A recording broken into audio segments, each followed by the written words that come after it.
3 of the War.ID ELO TTS Showdown tournament. So now, as with usual, we're going to have a nice little stream here to sort of talk about what happened in round two, what are the current standings, what are some of the interesting matchups that we had for round two, and of course the pairing and scenarios for round three. As always, I'm joined here today with Brett, who's currently in the middle of going somewhere. So, where are you currently, Brett? I am on it's East 10th Street. I just dropped my daughter off at school, and yeah, I'm just gonna find a safe little spot to stop so we can chat. So if you hear any road noise, that's me. Um, but we're doing the damn thing. We're gonna get here and get stopped so that I can, Yep. I safely. don't want you to get pulled over. So hope Yeah, you had a good morning so far and up for some day of work. I just finished my day, so just currently doing the stream as sort of a means to relax off.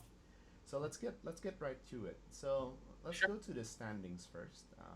Oh no, oh no, I'm at the top. That's not good. Yeah, That's suspect. It's very sus. that's not good at all. Well, okay. The thing is that my first round was it was a bye because my opponent couldn't make it, so I Uh-huh. got the full points from that. And then the second round, it was a minor victory against Sir Jacob, which I'll talk about in a bit. But yeah, it was. I'm foreseeing that I'm going to be fighting another Lannister mirror, so that's going to be interesting. So in the top eight, we actually got one, two, three, four Lannister players. We got myself, Jimbo, Bloodraven, and Wape, and then we got one Stark player. So Nachtalp is doing pretty well with his Stark list. And we see Stovetop with his Targaryen list, and Mikkel with his Greyjoy list. Nothing Mhm. too unusual about this lineup. I think we've talked about some of the lists that we have here. Bloodraven won the Mirror versus Marsara. That was quite interesting. I think the tech that Bloodraven had relies on him going first, which I can talk about in a bit. Um, I'm not sure how Wape games went, but we can probably look at the results and see how it is. And I streamed the Mikkel versus the One Ring, which I accidentally called the One Ring German. I'm sorry, he's meant to be Belgium. I'm sorry about that. And just slightly below the top eight, we got Spleen with two victories. Chris Strand, 2 points as well. Dark Angel, 2 points, and a few other people at the sort of the below level. Um, and you are somewhere still in here. Oh, I'm towards the bottom half. You can only go up from That here, right? yeah, that loss to Bloodraven hurt badly. It was kind of one of those things again for everybody who watched. It was the list that I designed is it's like an all-in list, and it's just a general rule.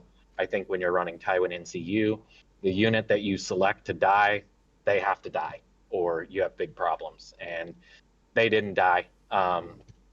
And so it was uphill from there. And he just had me on victory points, but I absolutely had to overcome his defensive unit on that flank to get a shot at Tywin. It didn't happen.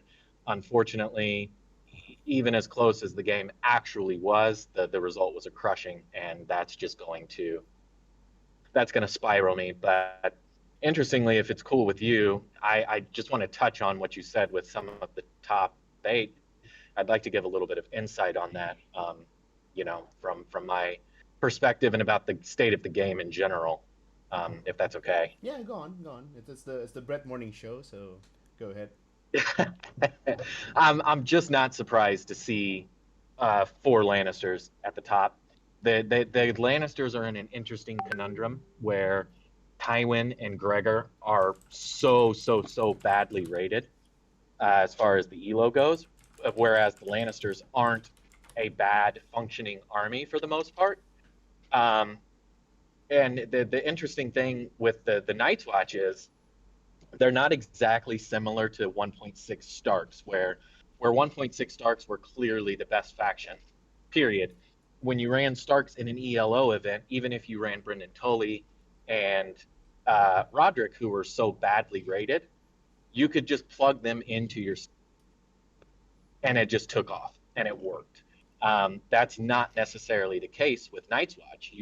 It's not so easy to just plug Alistair in because Night's Watch is very powerful on a different level. It's a very specific set of tech and a very specific type of build that makes them thrive. So I think a lot of guys thought that they could just plug Night's Watch stuff into an Alistair list and have success, but obviously we're not exactly seeing that happen. Whereas Lannisters can run with Tywin, and they still have some of those elements that are just so strong. Lannister flayedmen are debatably one of the most oppressive things in the game, and I think they work with pretty much any commander. And so I'm just not surprised. I would venture to bet that every top Lannister list has at least one unit of flayed men in one of their pairings, and they just get work done. So, not really surprised. So we got a few comments here in the chat. Bloodraven saying that I would say that NW is vastly unexplored faction. Yeah, because you get the sort of extreme ends of the crossbow with the captain plus the conscript plus Otel that simply like the rest of the elements is not.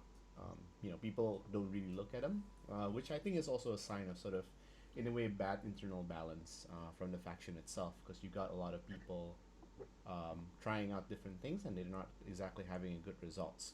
Whereas Lannister, as Bloodraven says here, are already explored at this point. People have sort of tried all the different combination, they've tried all the units, and they sort of come up with like sort of the quote unquote best. Like I would even have to say, like, for example, you look at the top two lists that we have here, myself and iJimbo, our list is pretty similar. iJimbo's Tywin list run three poor fellows with double warrior sons with champion of fate. I ran the exact same list. I literally ran the exact same list. Except that he has one Gregor instead of one Poor Fellows, but the rest is the same. He has Baelish instead of Sparrow, but the core is still the same. You got the Poor Fellows, you got the Warrior Son with the Champion of Fate, and even his Gregor list is fairly similar to my Gregor list. He has the double red cloak, one with Sandor. Oh, okay, he has the triple red cloak. Sorry, he's foregoing the Stormcrow Archer with the Poor Fellows and Champion of Fate, and the third red cloak. Whereas I quote unquote still believe in the Stormcrow Archer, which I'm not gonna enjoy fighting in the triple red cloak, but yeah, we'll see. Um, and even Bloodraven's list, again, his list is fairly similar to mine. He's just running the Warrior Sun plus Preston Greenfield instead of the other Champion of Fate, which is what we sort of talked about. And he brought Jamie instead of Gregor because he really doesn't like Gregor Commander. Wape is sort of like the different one out of the bunch. He's running Bastard Girls, Red Cloak with Ramsey, as well as the. He's also running Tywin, so he's following a bit of your school of thought there, Brett, with the Tywin and NCU. Yeah, I think I still have to prove it because talk means nothing. But I still think that even at the risk of going with 7 activations instead of 8, there can be a place for Tywin NCU because he's just so good at disabling their strongest piece. He enables one shot on things like Builder Crossbowmen. He enables one shot on the Targaryen stuff. And like the Tormund Raiders, the Trappers with Asha and Carl, all of these things that are hinging on their abilities. And in all reality, the list is kind of built around that doing what it does. And Tywin can take that away. And then he turns whatever unit that anchor is into junk, basically. Like Warrior Sons with no faith tokens are just a 4+ defense. They can be brought down. The Trappers with Asha go back to their 6+, 8+, no disrupt. They are ripe for being destroyed by so many things. So I think Tywin has a place, but we'll just have to see. So let's quickly talk about the games that we had in round two and some of the things that I was streaming and even my own game. We can talk about a bit about your game as well. So my game, I was up against Sir Jacob of Clay, Sir Jacob Bailey, in Lannister Mirror. The game was going slightly awful for me. I lost the Sandor to the Flateman relatively early at the top of round 3 with Sword. And then sort of I made some few plays, and the Flateman ended up killing. Sorry, my Gregor ended up killing his Flateman at the start of 4 due to Sword. At that point, I was losing, I believe, 7-2. But then in one round, because Gregor killed something, I got 2 points, and then he searched for, and then Sir Jacob made not exactly a mistake, but a play that you should do in a Lannister mirror, which is you control the crown, because that takes away my red cloak, that takes away the counterplot, and just takes away a lot of things. So he blocked the crown with Joffrey, and then I took horse, which enables me to go on the flank of his Tywin unit. So then what ended up happening is that the Gregor activates, charge into Tywin's unit, killing him and getting me 4 points. So in one round, I went from 2 points to 10 points, and that was the game just then. Clash of Kings does that, I suppose. Yeah, it's Clash of Kings is one where they've given you some comeback mechanics outside of just your commander sitting on an objective. It's basically, along with Fire and Blood, maybe the two scenarios that kind of reward an aggressive commander in a way. But definitely Clash can award an aggressive commander. Fire and Blood is debatable, but given you score an extra victory point every time your commander destroys a unit is a lot of incentive. And then additionally, killing their commander is worth 2 points. So if your commander kills their commander, that's 4 points. That's just massive in this game anyway. And you can swing that so hard. You can kill their commander with your commander, score 4 points, take over the node that their commander was on, and then all of a sudden in that round it's 6 points for you, negative 2 points for them. That's like an 8-point swing just from killing their commander with yours. That's what happened in the Mikkel versus One Rings game. I was streaming that game, and I think Bob was he jumped on me in this game as he was joining. I said, "Yeah, Mikkel's ass is being kicked. He's down like 4 points or 5 points," and then his Victarion respawn on the opponent, and then he killed the opponent's Victarion unit, getting him that 4 points, and then he overruns his another unit. So that's a massive like point swing in like one round. And I think this is why I sort of like Clash of Kings as a scenario, more so than Fire and Blood, because Fire and Blood doesn't really reward any positional play. It's just, you sort of take your distance, you sort of move very slowly, but there's no like real gains in rather than just killing. Whereas Clash of Kings, you sort of have to sit on the objective to do something, and then you have that comeback mechanism of your commander respawning, and it's I really like Clash of Kings in that regards, and I think they should do more scenarios with the commanders that way, going forward. Yeah, I agree. Everybody has. Yep, go on. Everybody's got different opinions about the game and the way that the game should be played, and there's really kind of no debate about what works with this game right now. But I'm just of the opinion that your commander should be a very cool like centerpiece, but currently there's no incentive outside of Clash of Kings and maybe Fire and Blood to put your commander in a Risky 6-7 point unit. It just doesn't make any sense. The commander in most game modes, unfortunately, the commander's role is to babysit an objective and live. That's essentially the strategy. Job description. Works. And if you're Tywin, you just sit there for issue commands. Yep, and it works. Yep. It works, unfortunately. So. Okay, in table 2 we got Jimbo versus Bawart. Unfortunately, this seems to be a crushing victory here for the Russian. 11 victory points versus 1, with 20 points destroyed compared to 4. So I think, he's using his Tywin list. I think the only thing that got killed was the mountain. Yeah, I mean, again, double warrior sons against Stark. It's a bit tough. There's not really a lot of tools from Stark to deal with double warrior son. So I can understand why this game sort of happened. Eve 76 versus Cyrus the Virus. It's a victory for the Baratheon player. Now that's interesting. I wish I would have streamed this game. This Eve 76 has been gaining a lot of momentum with his Stannis Baratheon list. He's been killing Yeah. it. I was actually on the horn with Cyrus while this game was going on, and I think at one point Cyrus was up 7-0. Oh yeah, no, And I think he was talking about it. Yeah. He was up 7-0 and his Stannis with the Stack Knight just one shot everyone. yep, yep, that's seems to be what happened. I wasn't able to fully watch the game because I had home stuff going on, but I was actually putting my daughter in bed when he was playing, and we were kind of chatting, and he killed something in the center, and I think he had 7 points. And at that point, he just probably needed to stay on the center and play the long game. But I think that he got a little bit aggressive and went for more kills, and I think it ended up costing him. Yep, so 12 points destroyed. Looks like that he managed to kill at least the two wardens, I feel. Yeah, the two warden units. Yep. So he killed the two warden units and then he ended up getting steamrolled with the Stack Knight and the Lightbringer. I think he's using a Red Cloak. Yeah. The Red Cloak list is very squishy, surprisingly. Even with Tycho and High Sparrow and some of the healing cards that Lannister has, it's still fairly squishy. Like, you can't really win against, like, sort of a very dedicated like unit killers like Flayed Man or Stack Knights with Stannis Baratheon and his cards, I suppose. So that's an interesting game. I wish I would have watched it, but I think Eve76 was pretty happy with his results overall.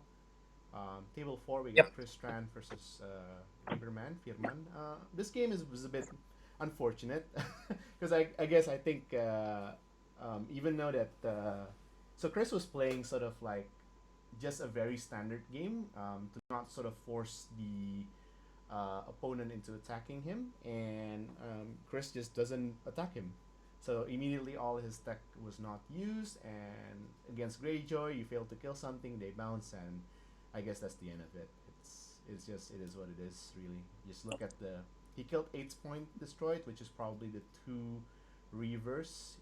Yep, the double bowman. Yeah, he killed the double bowman, but I think it wasn't enough. He still gets the victory points. Marsara Yeah. versus Bloodraven. Yep, I think this one. Bloodraven summarized this in one sentence, saying that after he gets 4 points with his double warrior son, I think Marsara just sort of like, yeah, I'll just call it quits. Because he can't. Because they're using a fairly similar list, I believe, with the Poor Fellows and the Warrior Son. I think Marsara is also running the same list. Yeah, the Warrior Son with Gregor Clegane and Flayed Man. So yeah, when once Marsara once Bloodraven won the initial die roll and he got the first round activation, he just immediately slam jam the sword at the crown, and then he marches straight into the objective with Preston Greenfield. So Yep. and then that I think he also pulled the same trick against you, right? Plus minus. Essentially, yeah. He put Preston basically over to my side, on the same side with Tywin, Yeah, and let him have it. then he anchored the center with his other warrior sons, and that was, again, the case where I popped Tywin to get rid of that anchor unit on the left, which would have freed my Flademan up to take a free shot at Tywin, and it probably would have been game. Yep. Neither here nor there. It didn't happen. Oh, So well. Yep. the warrior sons are tough. Yeah, Warrior Sons is really good, especially if you don't have spike damage or you don't have ways to bypass wounds. I think like the most sort of reliable way of killing Warrior Son is through like auto wounds, and I think Chris Tran or one of the Greyjoy lists has that combination where he. Sorry, no, it was a Night Watch with. I think I'm gonna talk about it in the Bob game, so let's go a bit. Wape versus Dakota. It was a Wape victory. Mikael versus the One Ring. I streamed this. If you guys would like to rewatch this, I think there's some interesting commentaries that we did in this one. Bob was helping me with some of the commentary as well. That was quite fun as well. Zooster versus Noctal. It was a Stark victory. So good on that. And then Bob versus Spleen. This one was a bit of a heart crushing, like for me personally, because I wanted to see Max Smash, but unfortunately Max Smash did not happen. And then Bob just sort of gets wiped out, unfortunately. Yeah, I see that. Good lord. 25 unit points destroyed to 0, but the score is 9-8. I know. So crazy. he was holding on to it. He was really really holding on to it until the very last moment. And then what happened was Mac was the Alistair unit went to Mac, and then they just got stubborn tenacity to death because of the range Yeah, attacks. So really unfortunate, but again, it is what it is. Bob finally realized that Mac's deck is really really bad, so yeah. that's an unfortunate reality on that one. And then going down slightly a bit, Friendly Fire Octopus versus Dark Angel. It was a Dark Angel victory, quite close though. 12 victory versus 11 with. Oh, it was a wipe from. It was a wipe, it seems. So yeah, it's pretty cool. Stovetop versus Trescomas. It was a Stovetop won this one. This was a Targaryen mirror, surprisingly.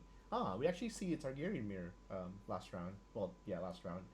Grey Worm versus Danny, Queen of Marine. And Steven Stovetop just managed to get that one. That was pretty interesting.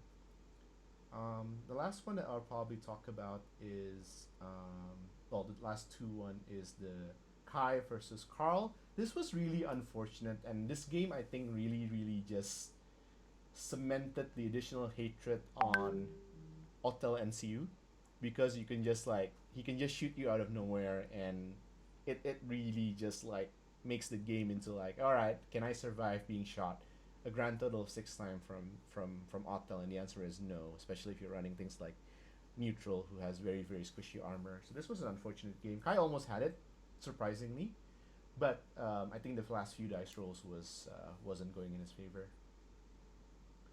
And then of course there's your game, which I think it looks quite clean cut from my side. Anything of comment that you like to say from your game?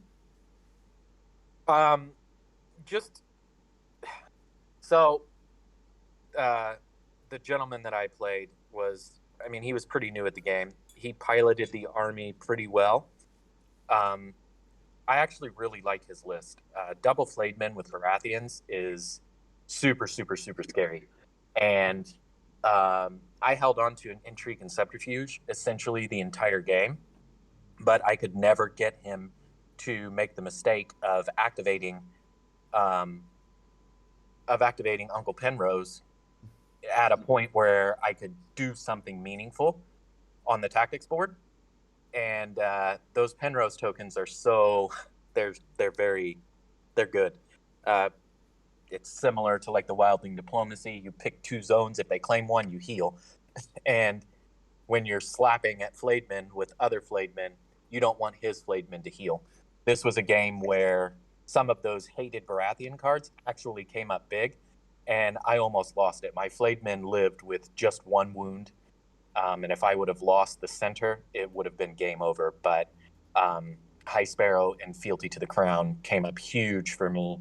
I had at least 2 big heals. I had the Sparrow Fealty for 6, and then throughout the course of the round, I think my Flademan healed 9.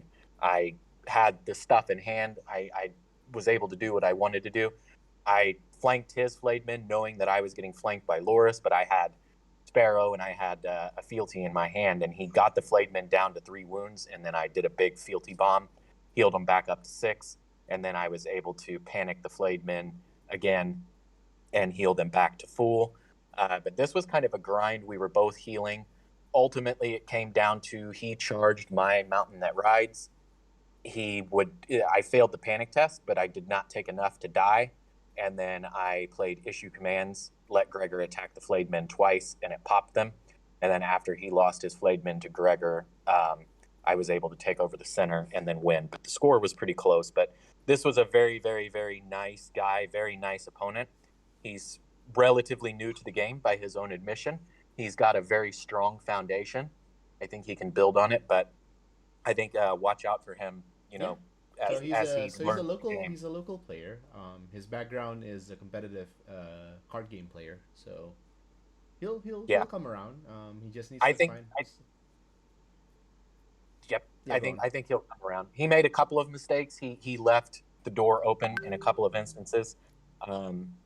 I think maybe his biggest one was when Gregor was down to 1 wound. He had Vargo's attack card. He didn't respect how powerful Gregor could be with issue commands, and he didn't respect the fact that he would have had a free shot at Tywin with his Flademan. So he chose to make the free attack with the Flademan in the center that only had 4 dice. I think that he should have used the free attack to get rid of Gregor. And then additionally, once when he played Ours is the Fury and charged Gregor, he chose the +1 to hit, going for more 6s on the charge. If he would have chosen Sundering, he would have killed Gregor. So just little subtle things like that. I think as he gets around learning the game, he'll be something to be afraid of. Just a little fun fact. Apparently, our event categorization is a grand tournament. I don't know what's up with that. Apparently, our average player rating is 1574, so we are categorized as a grand tournament. So this is considering they love us. Considering the people who join, of course, it's a freaking grand tournament. Bloody hell. Anyway, so all right, so let's. I think that's all for like the sort of the round 2 discussion. So let's spin the wheel for what's the next scenario.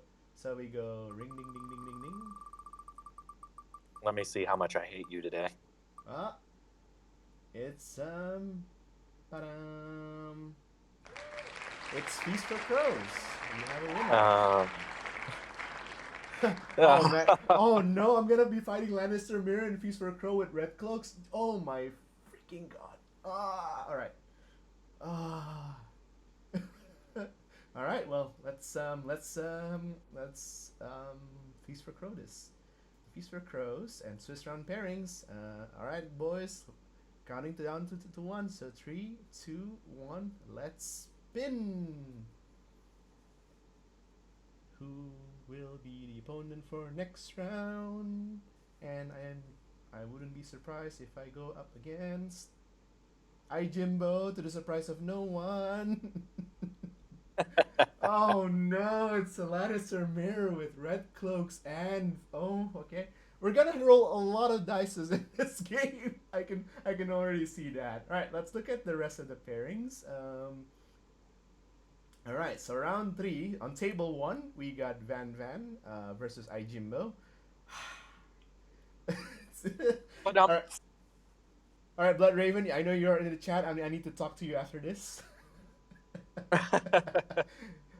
And then in table 2, we got Noctal versus Eve 76. So Stark versus Baratheon. Oh, alright. Oh, this is interesting.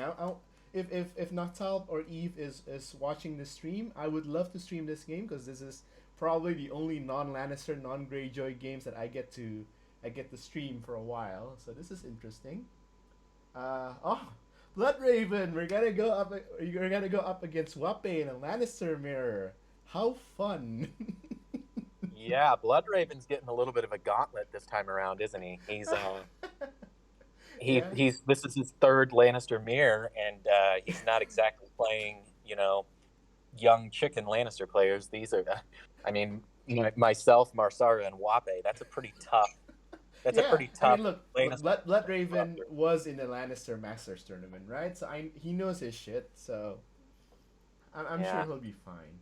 Oh no, Mikhail's up against Nightwatch. All right, Mikhail. Unfortunately, we don't get your revenge matchup against me this time. You're gonna be up against Nightwatch and Jordan. So enjoy. Blood Raven says on the chat, I had 1 easy in the first round. The gauntlet has been thrown. Brad, you gotta say something about that. You can't just let Blood Raven says what he wants, right?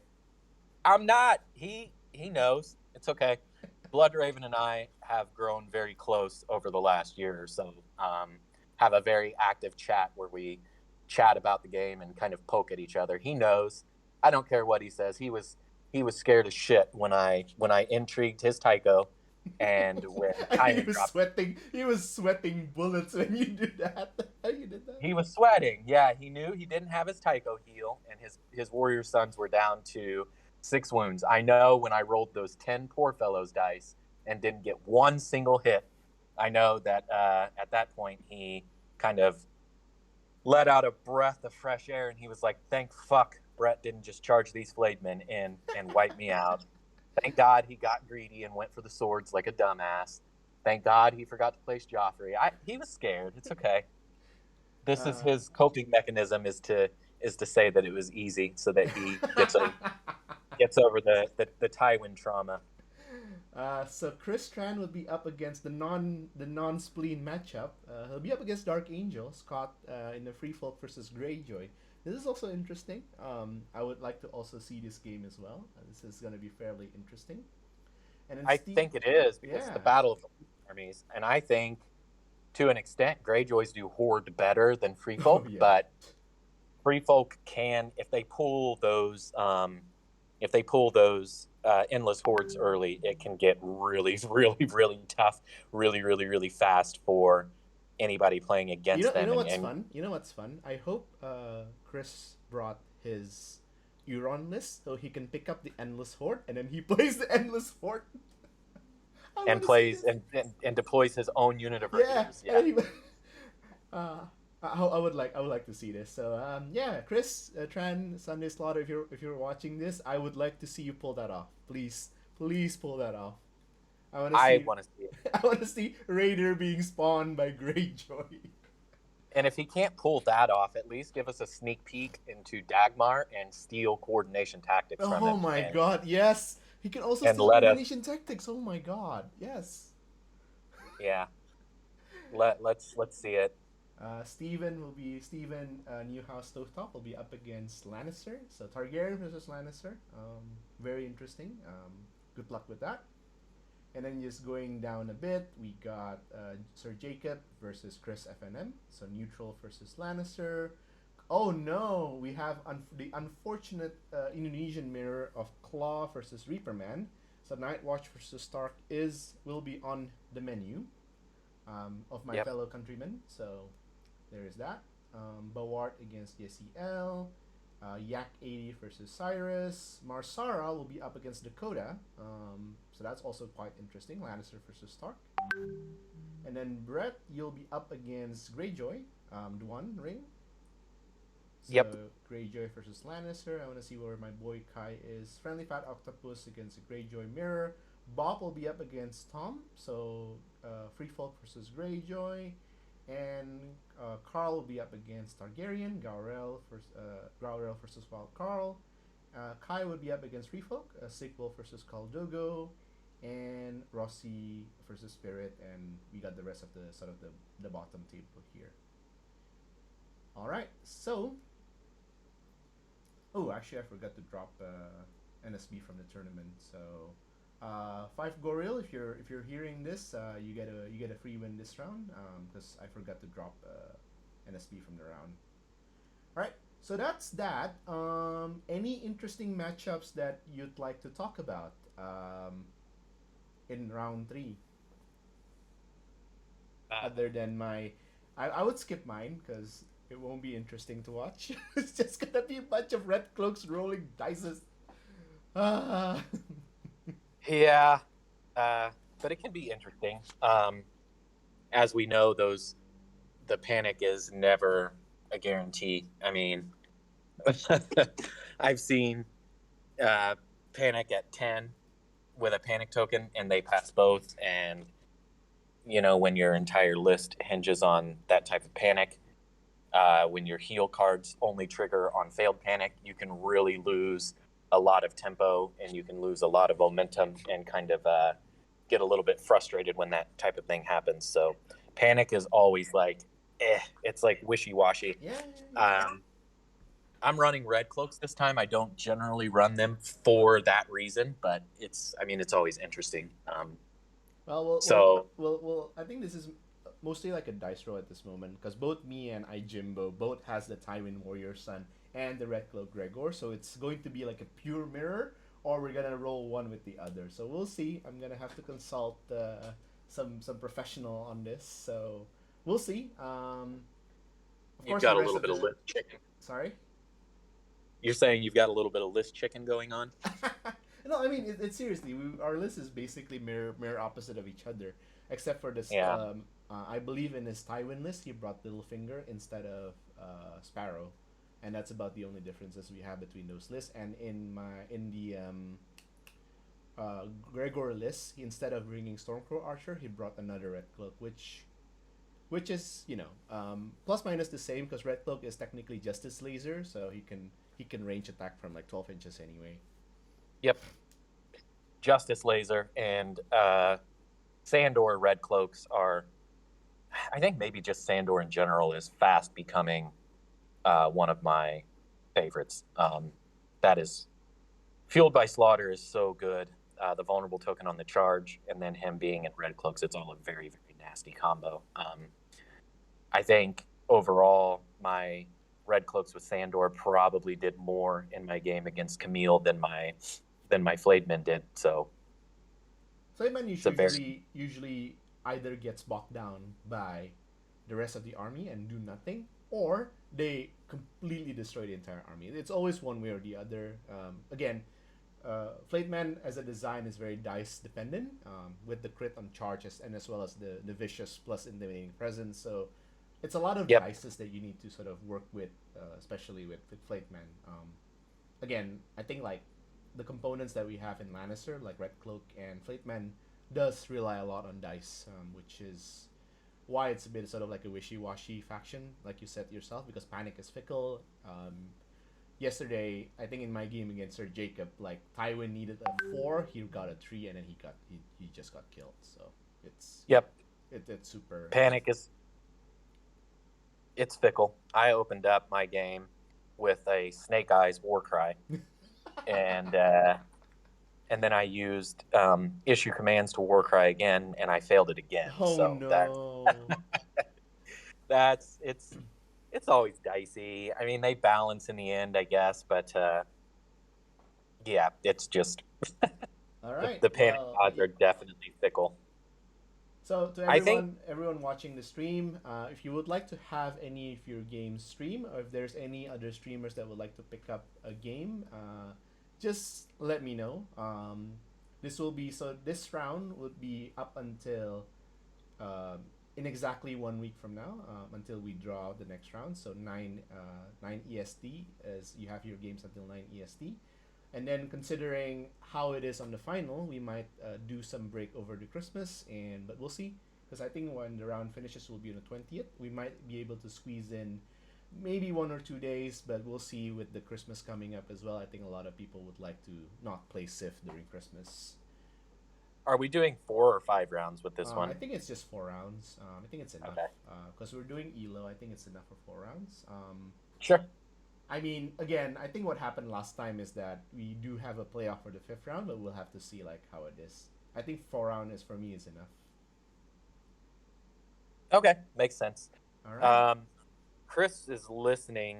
I don't know what time they're going to play or if it's even possible for it to work out with you, but I would not mind co-streaming that game with you, the Horde versus the Horde in a Feast for Crows. I'm interested to see if anybody goes for the suicide corpse pile. Oh no. Okay, I'm just gonna see. I'm just gonna quickly check if any of them is bringing freed men. I think the only way you can have it is Stovetop here. Oh no, Stovetop has freed men. Oh no. Stovetop has what? Stovetop brought freed men in one of the lists, in one of the 2 lists, in both yeah. lists. Yeah, the Freedman explosion is. I don't complain about stuff normally publicly, but I really, really, really hope that when they do this rework, and I know it's a corner case and it's kind of like whatever, but I hope when they do this coming patch, they change Feast for Crows to just add a little rule that the infantry unit has to be destroyed by something controlled by the enemy. So like a crown zap or an ability or an effect or something. I don't think you should be able to suicide for your own corpse pile, particularly the freedmen, because you don't even have to run them over stakes. You can just put them 6.1 inches away from a unit, and then poof, there they go, free corpse pile. Yep. So he doesn't have to do it. Yeah, he just goes like, "Oh no, you're not in short range of a friendly unit without untrained masses," and then they just turn into corpses. They explode on the spot. Yeah, what a shame that this corpse pile ended up in my backfield exactly where I wanted it.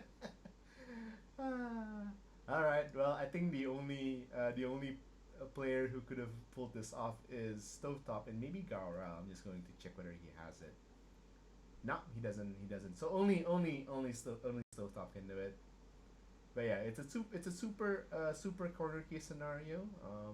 But I hope they just addressed it. Mm-hmm. It's always good to close opportunities like that, because it's just, that's one of those cases where it's like, is it game breaking? Does it totally screw the game up? No.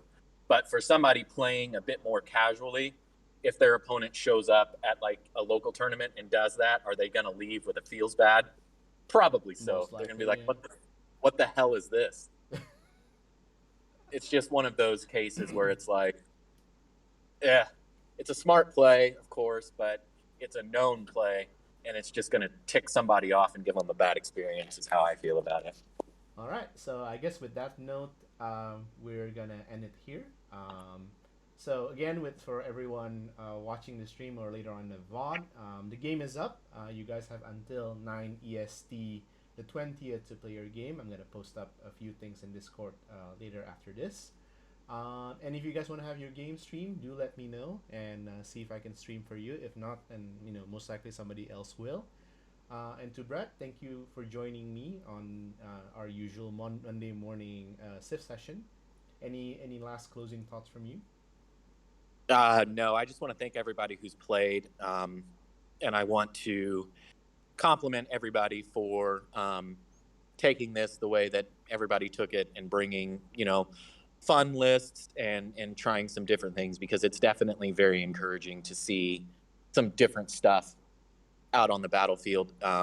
Big shout out to all the Baratheon players for having the balls to run Baratheons. I debated doing it. I'm a pussy. I went to my safe space with Lannisters, but it's really fun seeing that Baratheons.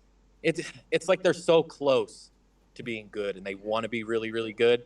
So it's really cool to see them out there doing stuff, and some of these Baratheon players are, they're making their way up as much as they can, and it's encouraging to see. So I'm really happy with it. But mostly thanks to everybody for playing and joining us. All right, hold on. I just got a message quickly here from Sick Wolf saying that I should have given him a win instead of a loss there. So I think I might need to redo a bit of the round. That was that was a bit of my mistake. Let's see if I can change it a bit.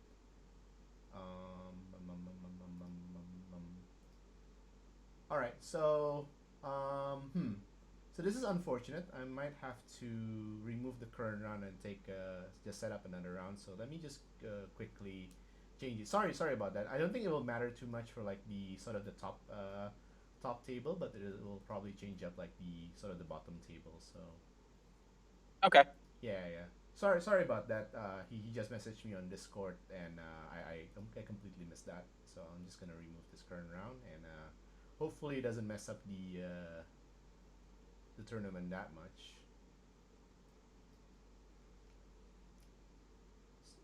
The running a tournament plus playing in a tournament. I think next time I will most likely do one or the other.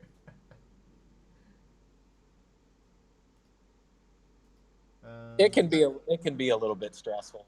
Yeah. It's a lot of just talking with players, etc. So let me just edit the Sick Wolf game. So I'm gonna undo this result. It's okay. It happens.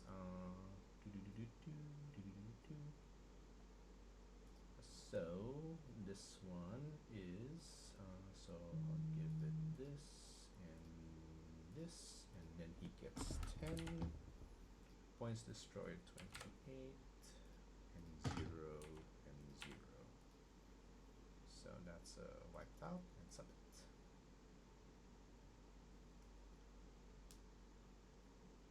Okay, and then we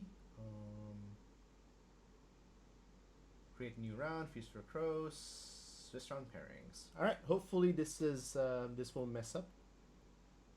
Don't forget to retire and it's yeah. Oh well. Anyway, yeah, it's okay. I'll just Yep, it doesn't change anything in the top table. I believe so. Yep.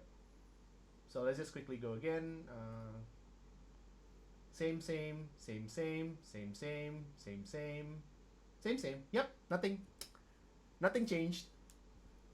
To be fair, I'm doing three things at once, but like I said, it didn't really affect the top tables at all. So yeah, there you go. You dodged a bullet. We'll let you go this time. All right, I'll just okay. You know what? It affected you, Bob. Really? Who are you fighting? Oh, you're fighting against Free Folk. It's a Free Folk mirror. Okay. Sorry, Bob. Hey, it's better or worse depending on your point of view. So I'm just gonna quickly do this, and give Pavel the victory already. So you'll get 10, you'll get 28 points destroyed, and you player wiped out, player resign, 0-0.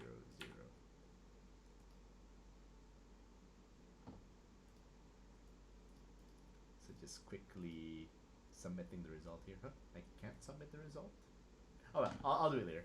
All right. So who else got changed? I think Carl, Tom, Gaurail. Oh no, Kai will be up against Targaryen now. Alaric versus Spirit, Dremdora versus Azunai. Yeah. So the sort of the player resign unchecked. Thank you. Player wiped out. This is it. Yeah, done. So the first submitted result in round 3 because somebody. Sorry about that. All right. So unfortunately, sorry for those watching. With the matchup already drawn, I think it was only Bob who got affected eventually in the sort of the bottom table. But I think your game is not affected, right, Brett? No, you're up against Greyjoy. Sorry, I had it muted, but I didn't think so. But I'm driving now, so I didn't get the chance to look. All right, but... so yeah, so again, sorry for the slight inconvenience. Thank you for messaging me, Sick Wolf. It's fixed now. So for those still watching, again, sorry for the technical inconvenience. Your pairings are up. Again, thank you, Brett. Sorry for keeping you on a drive, and to everyone here. Have a good rest of the Monday, and I'll see you guys next week. Bye bye. Thank you, Brett. Thanks, man. Bye bye.